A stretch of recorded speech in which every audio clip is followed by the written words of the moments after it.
Good morning again. So we are on our last block, you guys. This is month 12 and we are making Bradford's Corner. And so I actually made this one in both colorways for you. Here is our burgundy one. And then we also have our beautiful tan and green version. Really fun block to make. So a little more complicated than some of them, but here's a picture of it so you can kind of see. And so let's get started and we'll have your last block made for your quilt. Okay, so we're going to do step one. So right here, so you're going to take your 5C squares, which is right here, and your 5A squares. You also have 5B squares with 5C squares. So I've made a couple of them here. You're going to make 4 like this and 4 like this. And what you're going to do is put them together like this. So you'll notice that I ironed to the dark side here. I ironed to the dark side there, and we are going to make those seams meet. Now you can pin these if you like. You don't have to if you marry them. Let's try without and see if we can get a nice seam. I'm going to go to right here and I'm going to use my trusty stiletto to make sure that that holds right there so it doesn't try to sneak away on me. Use our thread catcher. Cut this off. And then when you iron these, I am going to make a pinwheel in the back. So see how pretty those line up when you marry your seams. And so I do have one ironed here for you, and I've made a nice pinwheel. So you see how my seams all go in one direction. So they're either going to all go clockwise or counterclockwise. So once we have this unit, we are going to sew a rectangle to it, and it's 19C. And you're going to sew it to the edge with the B fabric. Okay, so you're going to do 4 of these, and you're going to iron this. I have one finished for you to the triangle. So we're going to make 4 of these units, and that is right here in step 2.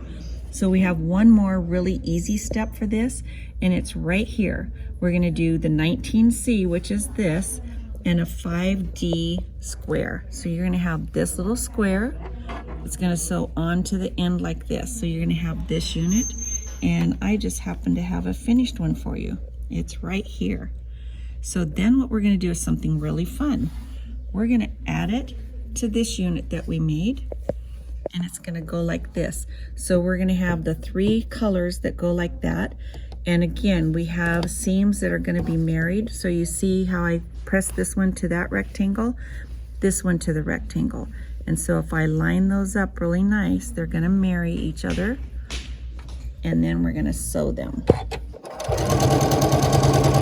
And I'm going to hold that with my stiletto so it doesn't try to move on me. And I'm going to go all the way to the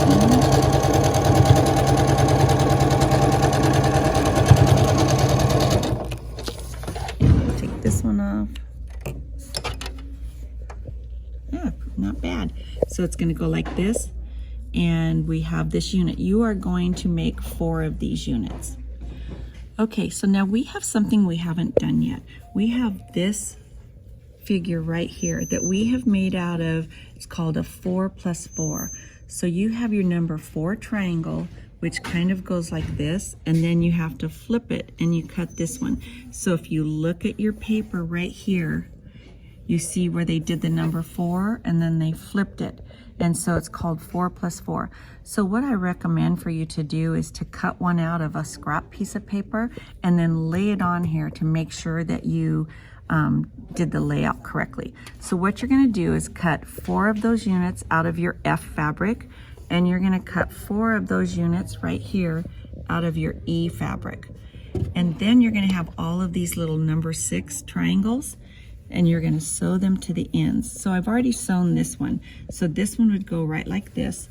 You can see when I open it up, it's going to be a nice kind of a rectangle now. So let's sew this piece on and see what it looks like.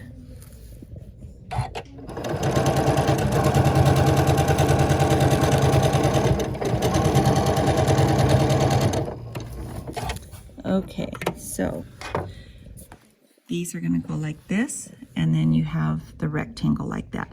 So you're going to make 4 with this D fabric and sorry, this is E fabric, and 4 with your F fabric. So you're gonna have these like this. Then we're gonna do something really interesting with them.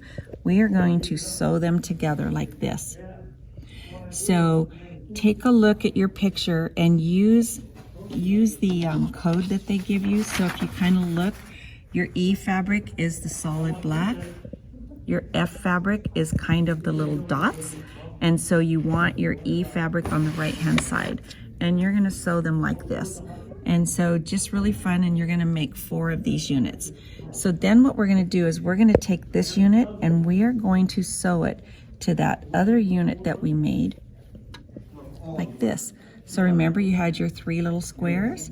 So we're going to sew it, and this is a point right here that you want to match, and then we are going to put another square on the opposite side. Okay, so I have taken this little square right here. So previously you saw where you just had the 3 with 1, and now we're going to add the second one. So we're going to make 2 units like this. And then we are going to take our remaining 2 kind of like arrows and do them to your number 5 square, or I think it's a number 1 square actually, in the center.